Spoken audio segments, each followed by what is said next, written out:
Dictation शुरू होगी 5 second बाद।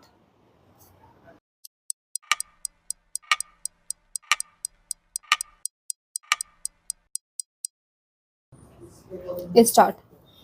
बांग्लादेश की प्रधानमंत्री शेख हसीना के पलायन के बाद कूटनीतिक मोर्चे पर भारत की चुनौतियां बढ़ती दिख रही हैं।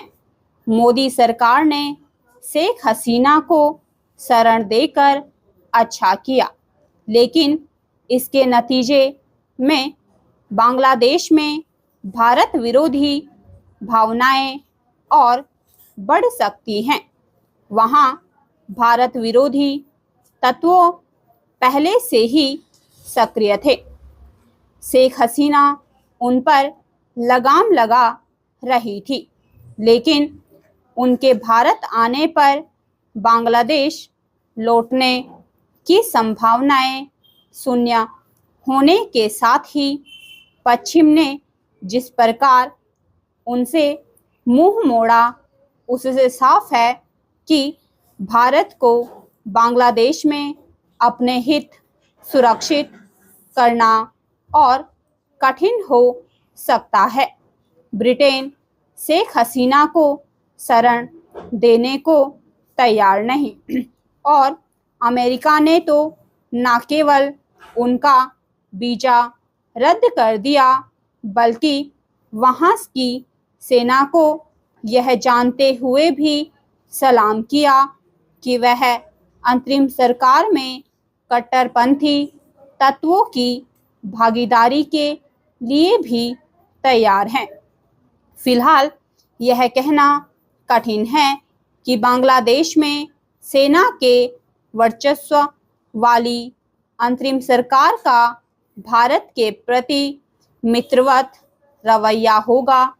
इस सरकार में घोर भारत विरोधी कट्टरपंथी संगठन जमाते इस्लामी के शामिल होने के साथ ही विपक्षी नेता एवं उन पूर्व प्रधानमंत्री खालिदा जिया की भी भागीदारी हो सकती है, जिनसे भारत के संबंध कभी सहज नहीं रहे।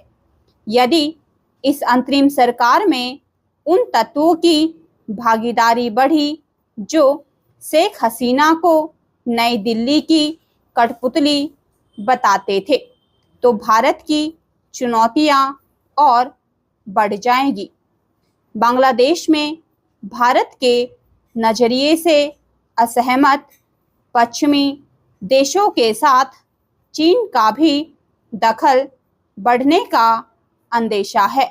चीन पहले से ही मालदीव एवं नेपाल में अपना प्रभाव बढ़ा चुका है और पाकिस्तान तो उसकी गोद में ही बैठा है। वह श्रीलंका में भी अपना दबदबा बढ़ाने की ताक में है। एक अन्य पड़ोसी देश म्यांमार भी अस्थिरता से जूझ रहा है और वहां भी चीन का दखल साफ दिख रहा है। भारत की समस्या केवल यह नहीं है कि वह बांग्लादेश में अपने हितों की रक्षा कैसे करे, बल्कि यह भी है कि वहां के अल्पसंख्यकों और विशेष रूप से हिंदुओं को कैसे बचाएं।